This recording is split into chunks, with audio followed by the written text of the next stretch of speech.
Donc aujourd'hui, nous allons parler des noyaux qui changent de look. Alors, qu'est-ce que cela veut dire?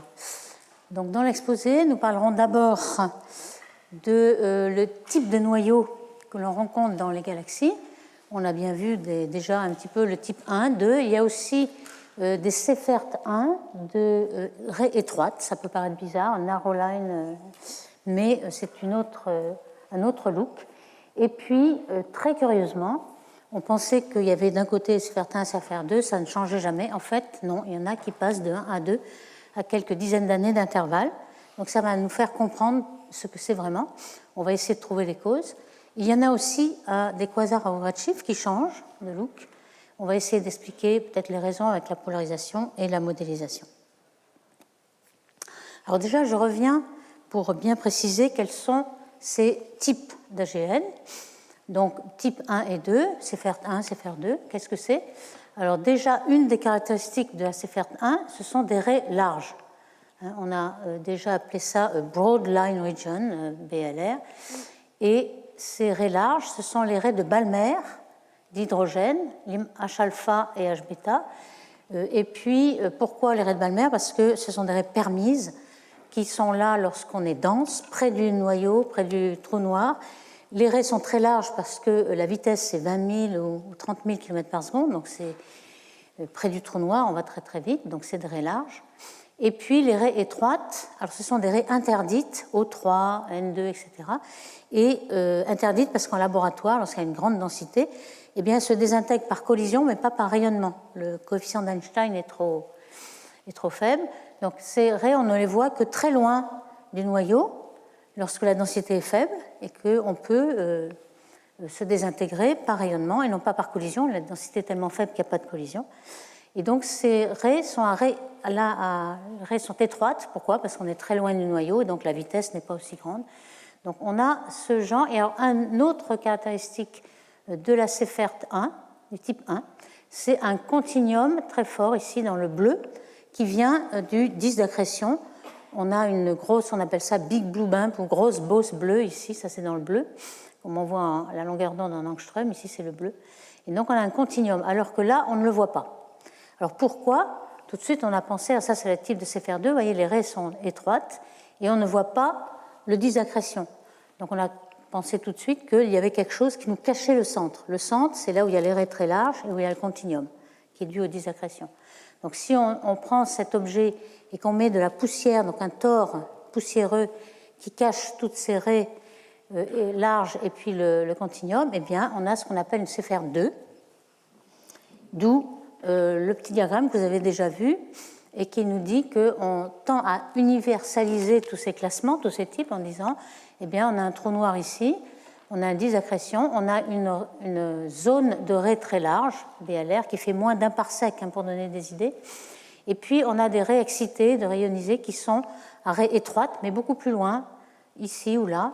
Et donc, lorsqu'on regarde à travers ce tore de poussière qui cache le noyau, eh bien, on voit un type de Seyfert 2, obscurci par la poussière. Quand on a une ligne de visée qui passe là, eh bien, on voit le noyau, on voit les disaccrétions, le continuum, on voit les raies larges et tout ça.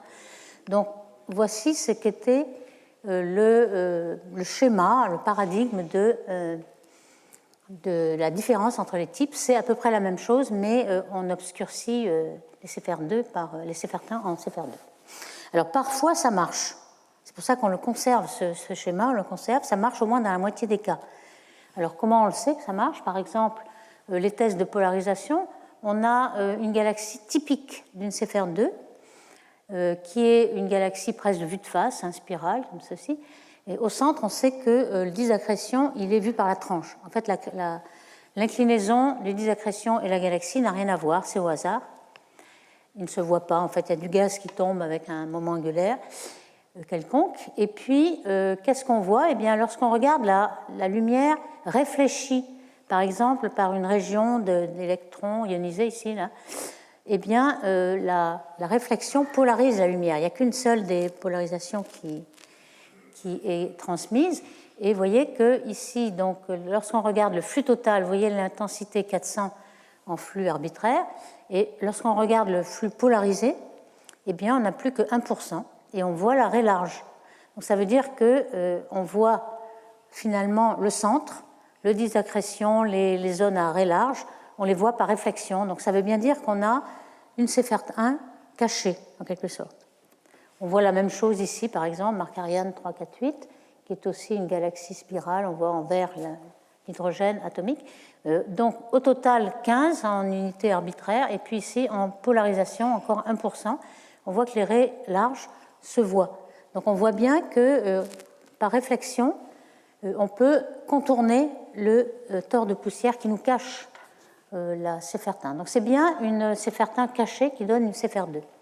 Mais pourtant, il y a des Seyfert 2 qui sont intrinsèquement différentes et qui n'ont pas de raies larges. Et c'est ça qui va être très souvent, il n'y a que 50% des Seyfert 2 qui sont des Seyfert 1 cachés. Alors pourquoi? Peut-être il y en a un petit peu moins, comme le proposait Heisler, parce que ça dépend aussi de l'extension des polariseurs. Ici, par exemple, ce qui diffuse le rayonnement de la BLR serait uniquement les particules en rose ici. Donc, lorsqu'on est ici, on ne verra rien. On est toujours caché. Donc, il y a un tout petit peu seulement qu'on pourrait voir. Et puis, il y a aussi une relation avec la température de la poussière. Ici, on a exagéré un petit peu la taille du tore de poussière. Si on a de la poussière, elle est très chaude près du trou noir, qui émet beaucoup de rayonnement. Elle est froide. Et normalement, si ce schéma d'unification marche, on devrait avoir moins d'extinction. Si on a moins d'extinction, elle devrait être plus chaude. Et là, en effet, il y a une association avec l'infrarouge qui est observée. Mais il existe quand même des différences intrinsèques, c'est-à-dire que la Seyfert 2, en général, elle a plus de gaz que la Seyfert 1. Alors ça, c'est pas caché ou pas, c'est dans le disque général de la galaxie, et il y a plus de formation d'étoiles. Alors, il y a aussi, et c'est très difficile à déterminer parce que il y a, lorsque la Seyfert 1 est plus lumineuse que la Seyfert 2, il y a deux choix possibles. Soit elle est intrinsèquement plus lumineuse, ou c'est simplement que la Seyfert 2, elle est cachée, donc on ne voit pas toute la lumière, et c'est pour ça que c'est le même objet, mais caché.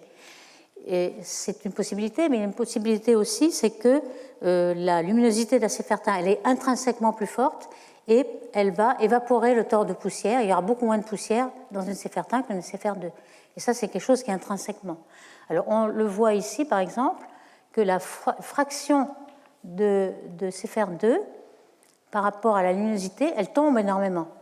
Vous voyez qu'à faible luminosité, on n'a pratiquement que des types 2, et à forte luminosité, des types 1. Alors, vous voyez que c'est un petit peu dégénéré, soit c'est parce que les deux sont cachés, soit parce qu'elles sont intrinsèquement plus faibles. Et puis, est-ce qu'elles varient en fonction de redshift? Alors là, il y a eu beaucoup de débats là-dessus, puisque quand on regarde en apparence, les types 1 sont plus lumineux. Or, quand on regarde loin, on a un biais, on ne regarde que les plus lumineuses, les plus faibles ne sont pas vues. Donc finalement, on trouvait plus de type 1 à grand redshift.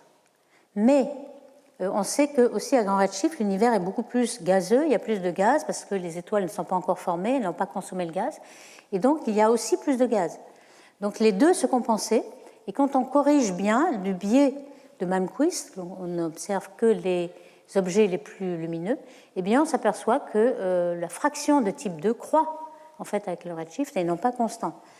Ça, il faut vraiment corriger les biais pour le voir, et ça correspond bien à ce à quoi on s'attend, c'est-à-dire qu'il y a plus de gaz autrefois qu'aujourd'hui, parce qu'aujourd'hui, les galaxies ont consommé leur gaz en étoiles. Alors, il y a aussi une troisième classe qui apparaît comme une exception, les Seyfert 1 à raies étroites. Alors, ça peut paraître un paradoxe, puisque un des critères d'une type 1, c'est d'avoir des raies larges. Mais il y a d'autres critères qui est justement le continuum. Par exemple, ce continuum-là, ou la raie du fer, elle est aussi une caractéristique des types 1. Donc, on a en effet des types 1 à raies plus ou moins étroites, mais qui ont un continuum, et donc on les appelle quand même type 1, car on a l'impression qu'on voit, si on voit le continuum, c'est qu'on voit le disque d'accrétion. Donc, il n'y a pas de raie large, mais il y a quand même un disque d'accrétion. Alors, il y a parfois aussi un spectre radio, donc un jet relativiste, qui émet des gamma, et on interprète cette classification de raies étroites de type 1 comme des trous noirs qui sont en voie de croissance. C'est des trous noirs qui ont un certain retard. Par exemple, après une fusion de galaxies, vous avez des trous noirs qui sont en train de fusionner et qui reçoivent beaucoup de gaz et qui vont rattraper leur retard. Vous voyez ici, par exemple, il y a une corrélation très forte entre la masse du bulbe et la masse du trou noir. Eh bien, cette catégorie-là, elle est de ce côté-là, alors que les Seyfert-1 normales sont plutôt à plus haut trou noir. Donc ça veut dire qu'elles ont un trou noir plus faible pour leur même masse. Ici, on le voit aussi. Vous avez deux choses en fonction de la luminosité optique, la masse du trou noir. On a soit celle qu'on appelle de faible excitation, low excitation, qui sont ici. Et ici, vous avez la luminosité d'Eddington, qui est proportionnelle à la masse du trou noir. Donc on peut soit être vraiment accrété à un taux très fort, donc une forte luminosité, ce sont les hautes excitations, et puis les faibles. Et les NLS1 ici sont en rouge. Elles ont un taux d'accrétion qui est presque égal à celui d'Eddington, donc elles rattrapent, elles ont beaucoup d'accrétion par rapport aux autres. Donc finalement, on a une catégorie de galaxies qui accrètent beaucoup et qui va rattraper un peu son retard en masse du trou noir. Alors là, on va maintenant parler de celles qui ont fait la surprise en fait, et qui montrent qu'on peut changer de type assez rapidement. Assez rapidement, tout est relatif. Cette galaxie MRK 1018, on l'a beaucoup observée ces derniers temps avec le spectromuse. Alors vous voyez une petite idée de ce qu'est le spectromuse au VLT, de l'ESO au Chili. C'est, on dirait, un nœud de vipère. Pourquoi? Parce qu'il y a énormément de spectraux. Chaque pixel fait un spectre du point que vous voyez. Il y a 90 000 spectres dans cette galaxie. Alors cette galaxie, quand on va étudier et décrire entièrement, c'est une galaxie barrée. Ici, c'est l'image de Muse, justement. Et elle a des perturbations autour. On a l'impression qu'il y a une fusion entre galaxies. Alors, comment fonctionne ce spectro? Pour avoir un spectre à 3 dimensions, en quelque sorte, il découpe l'image en bandes, qu'on appelle un slicer, fait des slices, on fait des bandes comme ceci, et chaque pixel de chaque bande va être amené par des fibres optiques vers un disperseur, un prisme, qui va faire le spectre. Donc on va avoir un spectre vraiment en chaque point. Alors voici les spectres qui sont obtenus. Alors ce qui a été très surprenant, c'est que c'était une Seyfert presque 2, alors on appelle ça 1.9, ça veut dire que la raie H-alpha n'est pas complètement étroite, elle est un tout petit peu large. Donc il y a plusieurs types, on a des degrés, mais c'est presque une Seyfert 2 en 1975. Et puis, en l'an 2000, elle était une Seyfert 1, et quand on l'a observée en 2015, elle est redevenue une Seyfert 2. Elle est restée 30 ans une Seyfert 1, et puis elle est redescendue. Alors, on voit ici dans cette image qu'en effet, non seulement il y avait une barre au centre, mais vous voyez qu'il y a des queues de marée et puis des boucles qui sont un petit peu le témoin d'une perturbation de marée, soit une fusion entre deux galaxies. Alors certains ont interprété ce changement, cette oscillation entre les types, par une fusion entre les deux trous noirs. Vu qu'ici il y a une fusion entre deux galaxies, les deux trous noirs qui sont au centre de chaque galaxie vont se rapprocher et progressivement fusionner.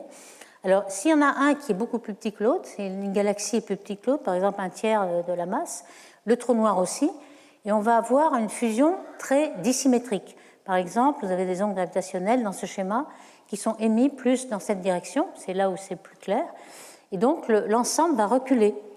Vous avez beaucoup d'énergie qui part, des moments qui partent dans ce sens, vous allez reculer, donc vous allez engendrer une oscillation qui va peut-être, et on va voir comment c'est possible d'interpréter ces changements de look par ce mécanisme.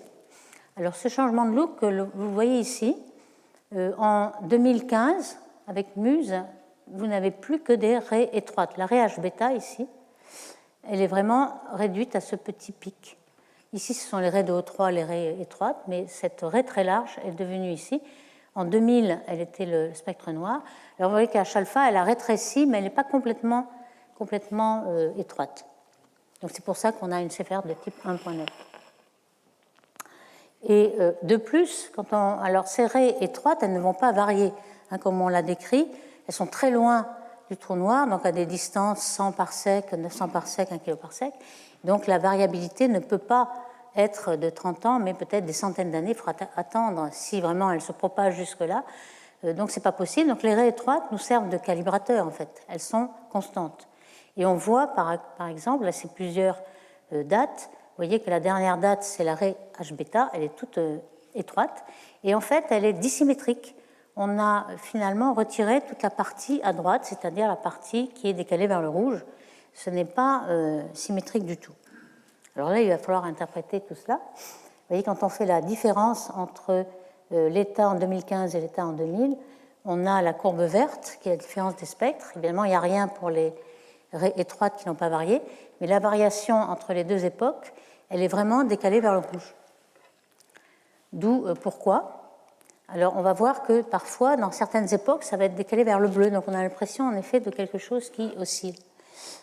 La raie devient asymétrique. Ici, vous voyez, en effet, les 4 époques différentes, donc les 2 changements de 1 à 2 et de 2 à 1.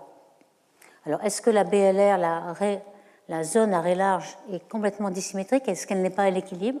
Alors, tout ça, c'est des hypothèses qu'on peut faire. Alors voici ce qui est arrivé en plus du changement de look. Elle a changé énormément de luminosité. Vous voyez qu'elle est restée 30 ans. Alors ici, c'était le type 2, faible luminosité. Pendant 30 ans, elle a eu une grande luminosité. Et puis, en 2015, tout d'un coup, elle tombe, la luminosité, par un facteur. Ça dépend de la longueur d'onde. Ici, on a la longueur d'onde bleue, rouge. On a un certain retard sur certaines longueurs d'onde, puisqu'on n'a pas la même distance du centre. Mais elle chute d'un facteur 5 à 16. Donc, en effet, le type 2 est moins lumineux que le type 1, et ça, c'est intrinsèque. On pense que c'est intrinsèque. Alors, certains ont proposé, tout d'un coup, cette regain de luminosité pendant 30 ans, c'était dû à une étoile qui est tombée dessus. Alors, vous savez qu'il y a des événements où l'étoile peut tomber très proche du trou noir, et par les effets de marée, le cisaillement de marée, l'étoile est détruite. On appelle ça un tidal disruption event, ça veut dire qu'on détruit complètement l'étoile. Et cette étoile redevient gaz, puisqu'une étoile, ce n'est que du gaz, donc elle va redevenir gaz et tourner autour du trou noir, tourner dans le disque d'accrétion et finalement être ravalée. On prédit une décroissance de luminosité qui a cette forme-là, qui a une loi de puissance dans le temps, en T-5 tiers. Et en fait, ce n'est pas du tout cette dépendance en temps qu'on a observée pour Markarian 10-18, donc ce n'est certainement pas ce genre d'événement. Enfin, il y en a certains où ça peut être le cas, mais pas pour cette galaxie-là. Alors, on pourrait se demander aussi, après tout, puisque la CFR2 était une CFR1 cachée, est-ce que ce n'est pas simplement qu'il y a un nuage de gaz qui est passé devant le noyau et qui l'a fait changer de look? En fait, on ne pense pas. Alors, pourquoi? C'est que si un nuage passait, on aurait une absorption différentielle de chaque longueur d'onde. Et surtout pour les rayons X. Alors ici, on a un spectre de rayons X. Vous avez des X mous qui sont compris entre 1 et 2 et 10 keV, puis les X durs. Et le spectre ne change pas, il est homothétique, mais on n'a pas absorbé les X mous. Normalement, on devrait absorber tous les X mous et garder les X durs pour avec un petit peu d'absorption. Et ce n'est pas du tout ce qu'on voit.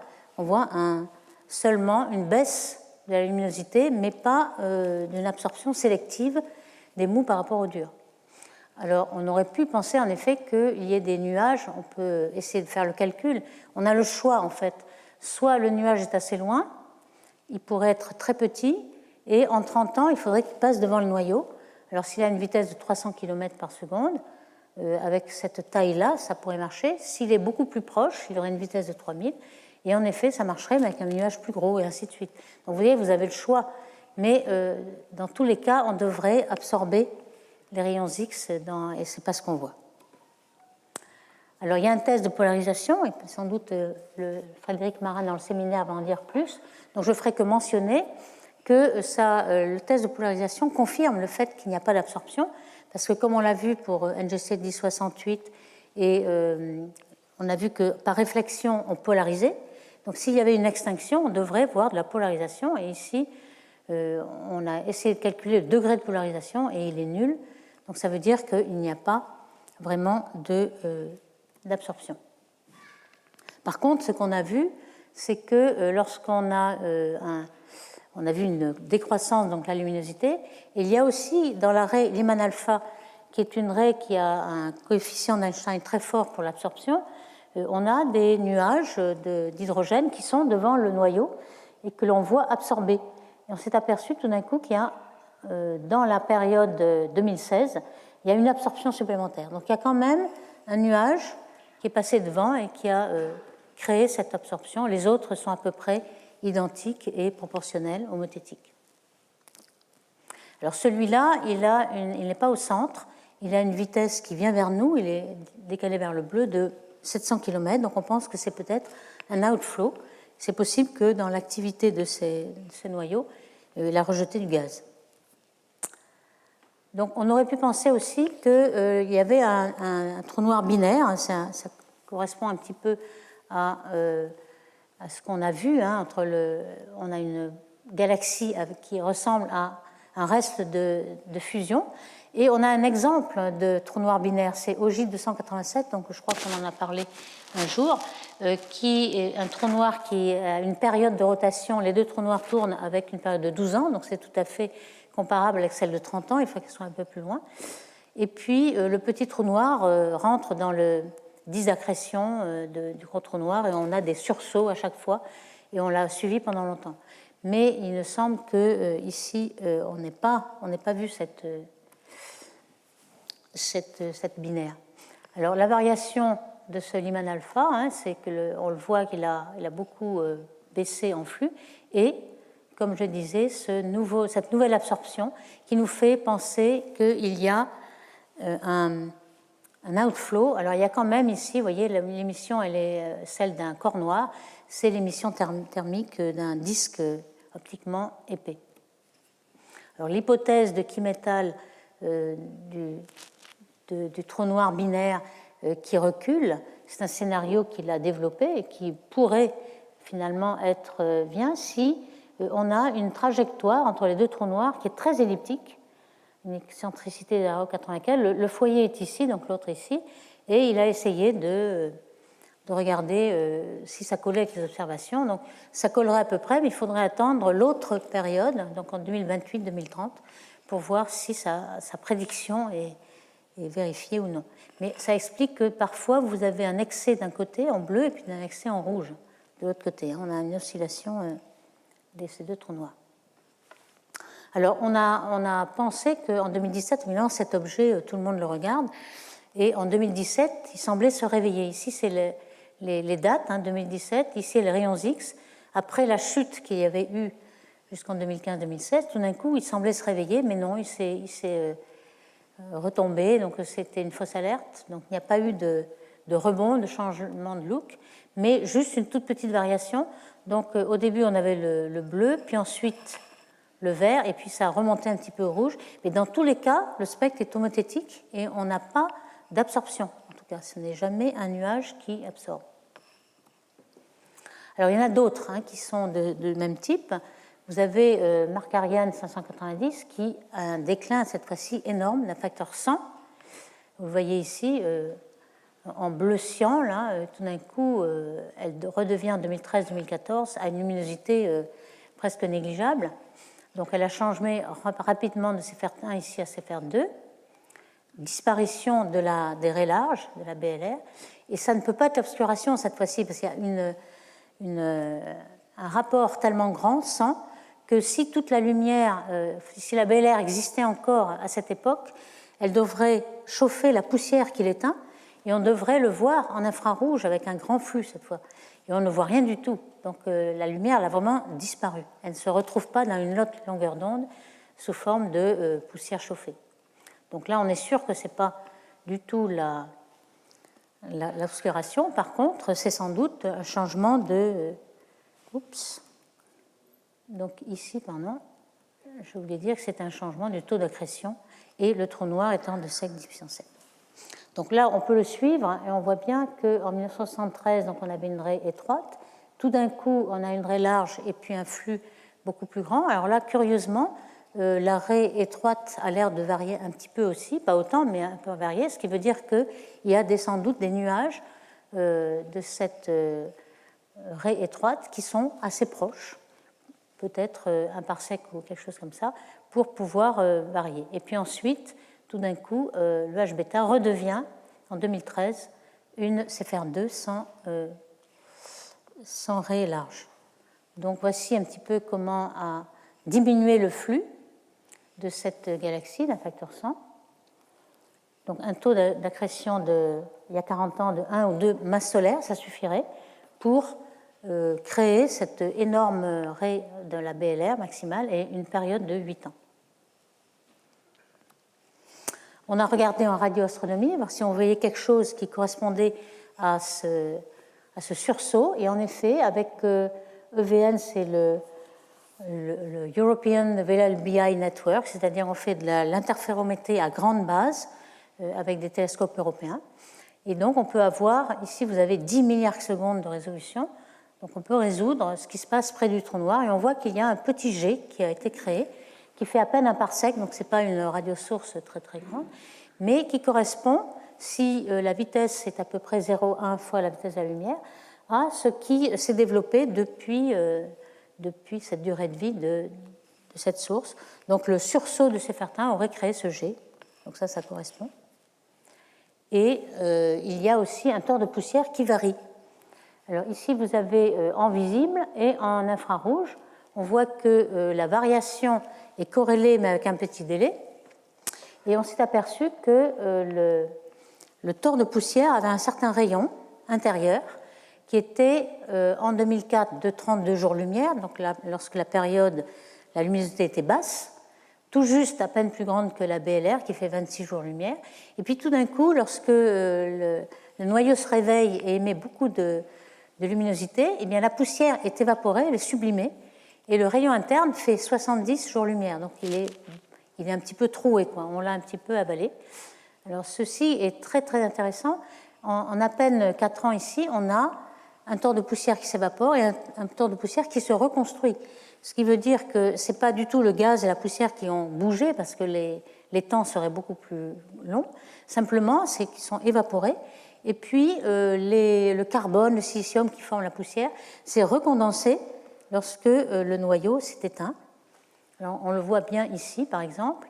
Vous avez, en fonction des jours, ici, donc des années en fait, et vous avez le rayon du tore de poussière, le rayon interne.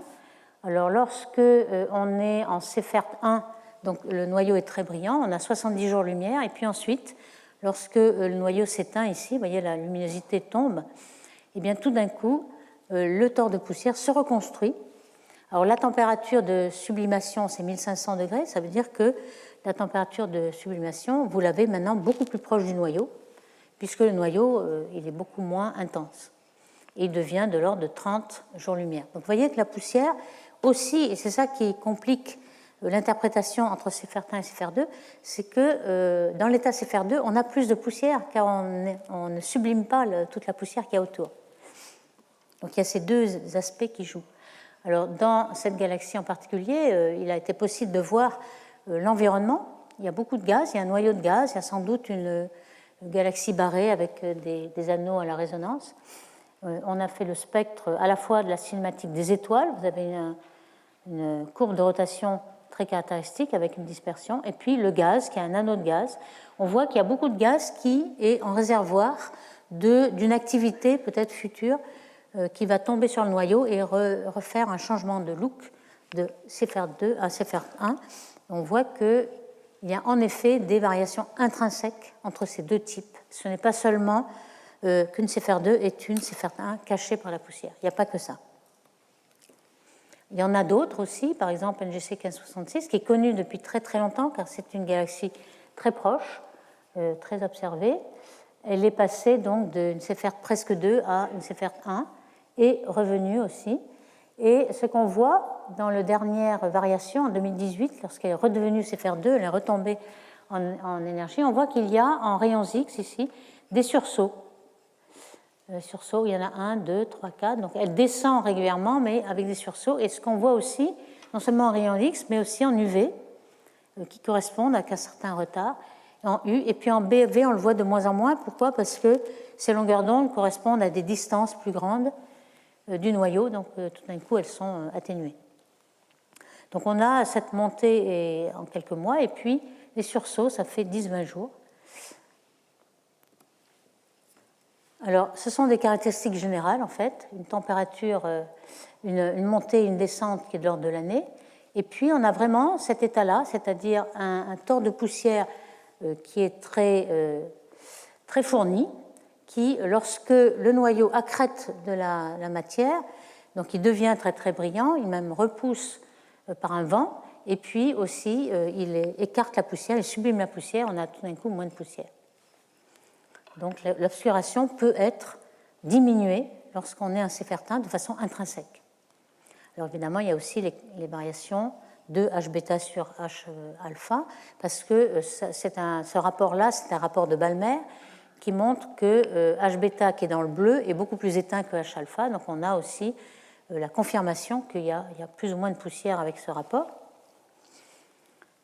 Mais ça ne correspond pas à la montée et la descente ne correspond pas toujours à ces étoiles qui sont avalées.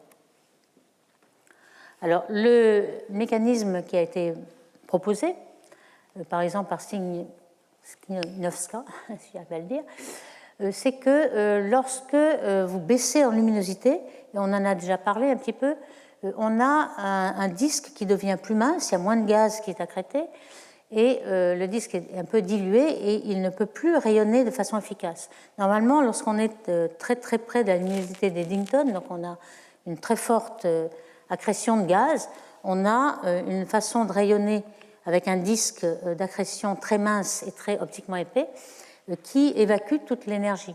Lorsque ce n'est plus le cas, à ce moment-là, on a près du trou noir, on a une région qui chauffe beaucoup, c'est ce qu'on appelle ADAF ici, et qui prend la place du disque. En fait, ça va progressivement refaire reculer le disque. Et cette région est un peu une couronne, en quelque sorte, une couronne qui permet de faire donner de l'énergie aux X mous qui sont émis par le disque de façon thermique et par quantum inverse avoir des X durs. C'est pourquoi lorsque la luminosité du trou noir descend, on a des X plus durs que lorsque la luminosité est très haute. Ça, c'est quelque chose qu'on a déjà bien compris. Alors ici, ce qui prétend ces auteurs, c'est que cette région très près entre la couronne, là, ici, et le disque qui est stable, lui, c'est une région très instable. Donc ils ont simulé un petit peu ce genre d'instabilité, ça dépend un peu de la viscosité, de la taille de cette région, delta R, etc. Et on arrive à reproduire quelque chose qui varie avec des petites échelles de temps, puisque la zone est petite, hein, delta R, même si on est assez loin du noyau. Alors, l'étude de la polarisation, je mentionnerai juste, parce que je pense que Frédéric Marin tout à l'heure va en dire plus, mais c'est assez intéressant car ça peut nous prédire un petit peu, selon l'angle à laquelle on voit, par exemple, le Markarian 10-18, on peut prédire que lorsqu'on a un flux très fort et puis tout d'un coup on baisse de flux, on devrait trouver juste après un écho qui nous dit que le pourcentage de polarisation sera détectable, quelques pourcents. Et donc l'angle de polarisation ici correspond à cette période-là. Donc c'est une prédiction très intéressante qui nous permet de comparer un petit peu avec les modèles que l'on prédit. Donc ici c'est donc sorti du papier de Frédéric Marin, où l'on voit le disque d'accrétion, le tore de poussière, et puis la région BLR avec le vent qui est émis par le trou noir qui a une luminosité proche d'Eddington. Et selon l'angle de lequel vous le voyez, vous avez plus ou moins de cette polarisation en écho. Donc je laisserai Frédéric le décrire un peu plus en détail. Donc comme je vous le disais, jusqu'à présent, on a donné des exemples de noyaux actifs assez proches qui n'étaient que des Seyfert. Dans l'univers proche, on n'a pas de quasars très puissants. Maintenant, lorsqu'on s'éloigne un petit peu en redshift, on a des quasars qui aussi, eux, changent de type. On ne parle plus de Seyfert, on parle de AGN de type 1, de type 2. C'est un travail de Lamassa et al. Qui ont trouvé que tout d'un coup, il y avait une chute d'un facteur 6 en optique et rayons X de ce quasar entre 2000 et 2010.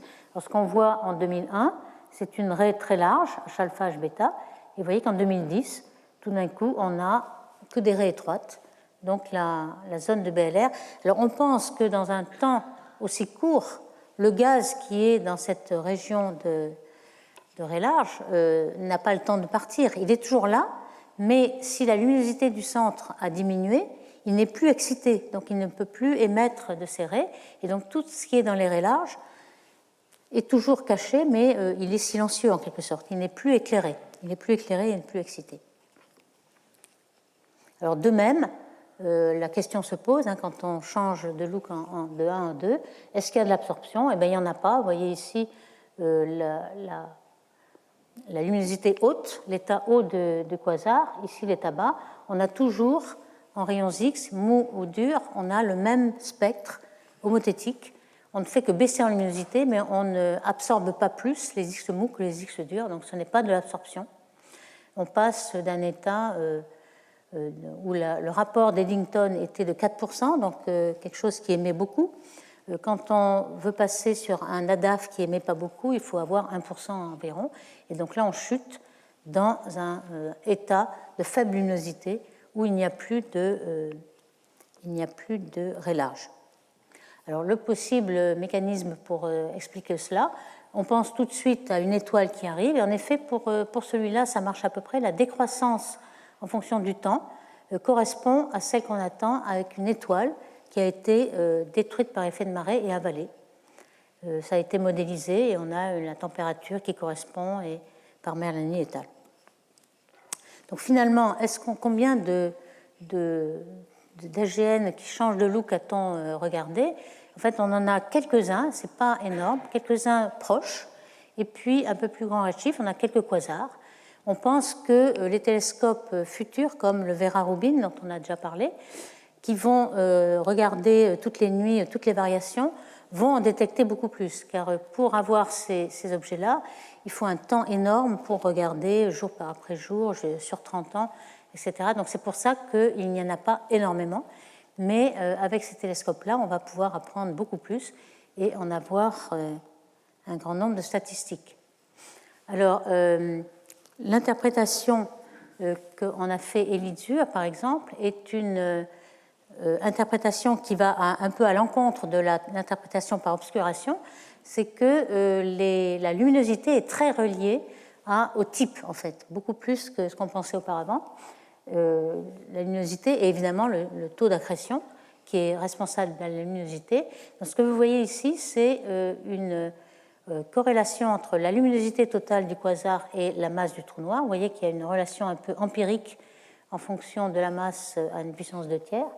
Et lorsque vous le mettez en fonction du rapport d'Eddington, donc luminosité sur luminosité d'Eddington, eh bien vous avez quelque chose qui s'étale. Alors, ce qu'on voit en carré, ce sont les types 1, les Seyfert 1. Ce qu'on voit en étoile, c'est les types intermédiaires, 1.2, 1.5, et puis les plus bas, c'est 1.8, 1.9 et 2. Donc on voit qu'il y a un très bon échelonnement en luminosité de tous les types. Donc on a une des caractéristiques des types, finalement, n'est pas seulement l'obscuration, mais c'est surtout le taux d'accrétion et la luminosité du trou noir qui déterminent un peu ce type. Finalement, cette interprétation est quand même assez étayée par les observations. Alors il y a des cas quand même assez exceptionnels, par exemple celui-ci, qui s'est aussi réveillé récemment. Il était Seyfert 2, puis il devient Seyfert 1. Et normalement, comme je vous l'ai dit tout à l'heure, la dureté des rayons X est inversement proportionnelle à la luminosité. Donc c'est lorsqu'on est dans un état bas de luminosité qu'il y a des rayons X durs. Et puis lorsqu'on est dans un état haut, le disque est un très bon radiateur et on a un rayonnement thermique. Eh bien, celui-ci, il y a une exception à cette loi. C'est que lorsqu'il était très haut en luminosité, eh bien, il y a eu encore des X très durs qui sont produits, c'est-à-dire non seulement un rayonnement de corps noir. Alors, vous voyez, lorsqu'on rayonne efficacement, on a un disque mince qui émet comme un rayonnement de corps noir, une luminosité en T4. Et puis, les X durs, c'est une loi de puissance qui est due au Compton inverse des électrons d'une couronne, et on a cette loi de puissance différente de ces deux types de rayonnement. Et puis, lorsqu'il a encore cru de luminosité, vous voyez qu'il est passé d'ici à là, tout d'un coup, ces rayons X durs se sont réveillés. Alors, on pense que peut-être il y a eu un vent, comme de toute façon on commençait à être à la luminosité d'Eddington, on a eu un vent ici. Alors, il y a eu beaucoup de choses assez curieuses dans cet objet. Cet objet a un trou noir qui est assez faible, 10 puissance 6, 10 puissance 7, donc tout varie plus vite. On a une région de raie large qui est à 5 jours-lumière seulement, et on a même des variations sur des temps qui sont de l'heure. Donc, c'est vraiment quelque chose qui est très près du trou noir, et le trou noir est assez petit. Et lorsque on a regardé le rapport entre l'émission des X durs, qui sont des émissions de power law ici, de haute puissance, et puis thermique, mais on voit bien qu'à faible luminosité, donc on a le rayon X dur qui domine, et puis à forte luminosité, c'était le contraire. Et puis on a eu cette exception ici, sans doute due à la luminosité d'Eddington. Donc on a un vent qui sert un peu de couronne, et donc la couronne s'est détruite et puis se reforme.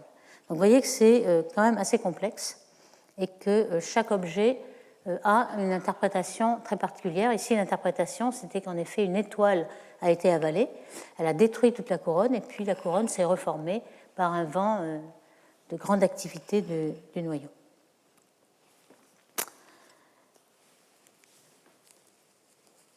Alors, ici, on peut simuler aussi dans les modélisations de Noda-Hendon. Ils ont simulé la chute du taux d'accrétion. Ici, vous avez, dans un cas général, une luminosité d'Eddington qui passe autour de la valeur critique de 1%. Ici, c'est 8%, c'est un état assez lumineux. Et puis, on tombe en dessous d'1%. Donc, on passe de Seyfert 1 à Seyfert 2. Et donc, ces rayons de X mou qui sont ensuite réénergisés par la couronne ici, en rayon X dur. Donc, c'est ce qu'ils ont essayé de simuler ici. Et vous voyez le résultat. Par exemple, pour Mercarian 10-18, ils ont montré qu'en effet, en 2008, on avait une très forte proportion de X mou, donc du disque thermique, de rayon X ici. Et puis, tout d'un coup, on a l'impression que le disque disparaît et qu'on n'a plus que les X durs de la couronne. Alors pourquoi? Il y a quand même un gros problème. Est-ce que le disque disparaît? On dirait, puisque le disque d'accrétion, c'est pas comme la BLR. La BLR reste là, elle est plus ou moins illuminée, mais le disque d'accrétion, lui, il devrait disparaître si on ne le voit plus. Il disparaît un petit peu, et il y avait un gros problème de la vitesse à laquelle il disparaît. En fait, il y a une onde de chauffage qui est due au trou noir central, une onde de choc, et cette onde de choc de chauffage ou refroidissement, elle se propage à la vitesse du son. La vitesse du son est beaucoup plus élevée. On pense que c'est parce que la pression de radiation est bien plus forte que la pression du gaz, et ça donne une vitesse du son plus élevée, en plus avec une pression magnétique assez forte en B au carré. Et ces deux aspects font que la vitesse du son est plus élevée et l'onde de choc va disperser le disque beaucoup plus vite que l'on croyait. Et donc c'est ça l'interprétation des observations, puisqu'on observe exactement ce genre de comportement. Alors d'autres cas sont beaucoup plus visibles aussi, ont été observés en beaucoup de longueurs d'onde. Ici, le cas de 26-17. Vous voyez que la BLR apparaît en 2013, puis ensuite elle devient de Seyfert 2 à Seyfert 1. Et on le voit en fonction ici des X, du UV et puis des RE, on voit le retard. C'est un petit peu comme une carte de réverbération. On a l'impression qu'on voit à quel rayon se passent les choses. Ici, vous voyez une raie large en 2013, alors qu'en 1994 et même 2003, on n'avait qu'une Seyfert 2. Donc on a eu une Seyfert 1 tout d'un coup. Et puis le retard, la succession entre X et UV se fait en 2-3 jours ici, et en infrarouge, plus loin, 6-9 jours. Donc ça, c'est la dimension des rayons en jour-lumière que vous pouvez en déduire de ces observations. Un cas vraiment très particulier qui nous fait apprendre encore autre chose, c'est cette galaxie qui est une Seyfert 2, qui a un tout petit trou noir, 4 puissance 5, c'est à la limite des trous noirs supermassifs, et qui, en 2010, son émission X a été multipliée par 240, ce qui paraît vraiment exceptionnel. Le redshift est assez proche, mais il n'y a pas eu de BLR, en fait. Donc, c'est toujours resté une Seyfert 2, qui a augmenté énormément en puissance. Et ce qu'on s'est aperçu, parce qu'en 2018, certains, la Minute et al., l'ont observé pendant 54 jours pour voir ces variations. Et surprise, il y a des variations qui paraissent quasi-périodiques. Alors, vous le voyez ici, hein, en rayons X à mou, de 0,5 à 2 qu'électronvolts. Il y a des sursauts qui durent 1 heure, et puis ensuite, entre 2 sursauts, 9 heures. En fait, ce n'est pas tout à fait périodique, puisque la période s'accroît lorsque l'amplitude descend.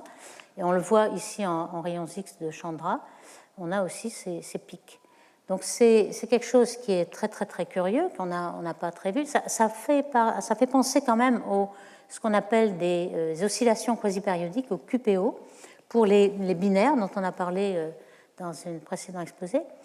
Mais cette fois-ci, c'était des périodes de l'ordre de Hertz, donc la seconde, etc. Ici, c'est des heures, 9 heures. Évidemment, c'est dû à la masse beaucoup plus grande. Et donc, peut-être, comment on peut interpréter ce genre de choses? Eh bien, quand on regarde avec cette masse-là, si on se place à une distance du noyau de 1 unité astronomique, à ce moment-là, on a une vitesse de 20 000 km par seconde et on a une période de Kepler autour du noyau de 9 heures à peu près. Donc il se peut que ce soit des petits nuages qui tombent, qui vont bientôt rentrer dans le disque d'accrétion et que l'on voit ici. Alors quand on regarde ces événements, c'est quasi-périodique, hein, même sans BLR, on voit ces sursauts. Il y en a beaucoup plus dans les X durs qui sont en bleu ici, alors qu'en vert et rouge, c'est beaucoup plus... Et lorsqu'on les normalise à 1, on voit qu'il y en a qui sont en avance par rapport aux autres. Donc c'est bien un échelonnement en fonction de l'énergie. Et c'est très peu variable pour les énergies très faibles. Donc on suppose qu'en UV, optique, etc., on ne verra plus rien. Alors maintenant, on peut essayer de caractériser les galaxies hautes de ces changements de look. Est-ce qu'elles sont bizarres? Est-ce qu'elles ont... On peut suspecter en regardant une galaxie qu'elle va changer de look. Eh bien, ce n'est pas tellement évident. Alors ici, on a essayé de les classer en fonction de la séquence principale des galaxies qui forment des étoiles. Vous avez ici la masse des étoiles d'une galaxie et ici le taux de formation d'étoiles. Quand on a en grisé, c'est les galaxies totales, des milliers de galaxies qui sont représentées. On a une séquence principale, c'est-à-dire le taux de formation d'étoiles est proportionnel à la masse d'étoiles. Ça, c'est assez logique. Hein, plus une galaxie est grande, plus il y a de formation d'étoiles. Donc la séquence principale des galaxies bleues qui forment des étoiles est là.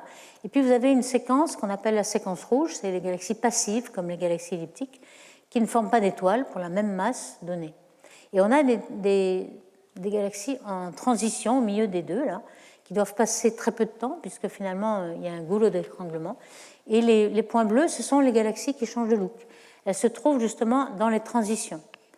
Donc, ce qu'on appelle la vallée verte, ici on appelle ça la séquence bleue, la séquence rouge, et au milieu, il y a la vallée verte. Elles sont toutes dans la vallée verte. Ici, on a la même séquence, mais avec des AGN. Vous voyez qu'on n'a pas exactement la même que pour toutes les galaxies, mais ces bleues-là, elles sont toujours en bordure de l'essentiel des AGN. Donc, ce sont des galaxies spéciales quand même lorsqu'on les regarde dans leur entièreté, pas seulement le centre, mais le disque, etc. On a des galaxies qu'on pourrait déjà délimiter celles qui vont être changement de look. Ici, on a aussi des indices spectraux de la raie H delta et de la raie équivalente, la largeur équivalente d'H alpha. Et on voit que, bon, ici, il ne se passe pas trop grand-chose, mais elles ne sont quand même pas dans le pic des autres galaxies. Il y a une autre façon de les caractériser, c'est à peu près l'âge de la population stellaire, qui est un indice qu'on appelle DN, qui est un saut dans le spectre à 4000 angstroms. Alors, est-ce qu'elle se distingue des autres? Dans ces trois diagrammes, pas tellement. Hein. On a la masse du trou noir et cet indice-là. Ça semble être dans l'ensemble. Par contre, ici, il y a l'asymétrie. Donc, vous voyez que les points jaunes sont toutes les galaxies qui sont très asymétriques parce qu'elles sont en interaction, donc avec des queues de marée, etc. Mais les changements de look ne sont pas asymétriques. C'est-à-dire que ce n'est pas l'interaction de galaxies qui va vous provoquer ça. Donc on pense que c'est plutôt le gaz va venir vers le centre dû à l'évolution séculaire, donc peut-être des barres, des spirales, etc. on s'est aussi intéressé, est-ce qu'elles ont des bulbes plus massifs? Donc on a un indice de Cercic qui vaut 1 pour des disques exponentiels et qui vaut 4 pour des bulbes de galaxies, ou des galaxies spirales qui ont un gros bulbe. Et on voit que ces galaxies-là ont plutôt un gros bulbe. Donc ces galaxies qui changent de look ne sont pas vraiment des disques exponentiels sans bulbe, mais sont de type un petit peu précoce. Et enfin, on peut se demander, est-ce qu'on a regardé les X, l'optique, l'infrarouge, est-ce qu'en radio, on voit beaucoup de variations? Alors, en général, pas beaucoup. Pourquoi? Parce que les jets radio sont des lobes qui sont très, très grands, des kiloparsecs, jusqu'à 100 kiloparsecs. Par contre, il y a des jets très jeunes. Alors, on les appelle, ces jets très jeunes, les jets radio. Ils piquent, leur émission synchrotron pique à une fréquence très haute, qui est le gigaparsec. Donc, on les appelle gigaparsec peak source. C'est vraiment pour dire que c'est des sources qui piquent très haut. Alors, qu'est-ce que c'est que ce pic, en fait, synchrotron? C'est dû à l'absorption, la auto-absorption du synchrotron. Lorsque le jet est très petit, très dense, il va absorber beaucoup plus, donc l'absorption va se décaler à haute fréquence et va se décaler à plus basse fréquence lorsque le jet sera plus étendu. Alors, vous voyez par exemple un jet en 2016, il était très jeune, avait une fréquence de pic assez élevée, et puis en 2019, il va se décaler, le pic va se décaler vers les basses fréquences. Donc on peut distinguer, en regardant juste le spectre et la fréquence à laquelle pique le spectre synchrotron, est-ce que le jet radio est jeune ou pas. Donc on a ces deux catégories de jets jeunes, et ce sont ceux-là qui varient évidemment, puisqu'ils sont très près du trou noir. Donc quand on regarde le rapport d'Eddington et puis le rapport entre l'énergie dans le jet et l'énergie totale, on voit que ces galaxies qui changent de look, elles ne sont pas du tout dans la séquence des autres. Ici, vous avez, par exemple, en fonction de la taille, alors la taille, on voit que les sources jeunes radio sont de petite taille, elles vont évoluer vers les galaxies radio de grande taille qu'on trouve ici. Donc ça, l'évolution, c'est dans ce sens. Et finalement, tout ce qui varie, ça se trouve avec une faible luminosité. Évidemment, ce sont des petits jets très jeunes, qui ont une très faible luminosité et qui sont très petits. Pas la grande taille ni les grandes luminosités. Donc on arrive à quand même voir des variations sur 5-20 ans des jets radio, mais lorsqu'ils sont très très jeunes. Donc en fait, je vous ai montré qu'on avait quelques cas, mettons une dizaine ou une vingtaine de cas qui changent de look. C'est en progression. Récemment, en 2018, on a eu 21 nouveaux cas. Grâce à ces télescopes qui sont des précurseurs du télescope Vera Rubin, on a parlé du Zwicky Transient Facility en Californie, etc. Donc on arrive à doubler le nombre de cas connus, et bientôt on pense qu'on pourra en avoir peut-être des centaines et faire une connaissance beaucoup plus grande de toutes les activités du noyau. Donc je terminerai en résumant un petit peu tout ce qu'on a appris aujourd'hui. Les changements rapides de look entre type 1, type 2 et type 1, même avec quelques dizaines d'années, montrent que l'obscuration, contrairement au paradigme d'obscuration pour unifier les AGN, ne sont pas le seul facteur. Il y a aussi un grand facteur qui est le taux d'accrétion du trou noir et qui est maître de la luminosité. Et on voit qu'il y a une séquence en luminosité et qui correspond au type. Donc certainement, c'est un gros facteur, il ne faut pas l'oublier, bien que l'obscuration joue aussi un grand rôle. On a vu que la vitesse de changement est bien plus rapide que celle de temps de chute de Libre. Ça veut dire que la zone de gaz qui est dans la zone de ray large ne va pas bouger.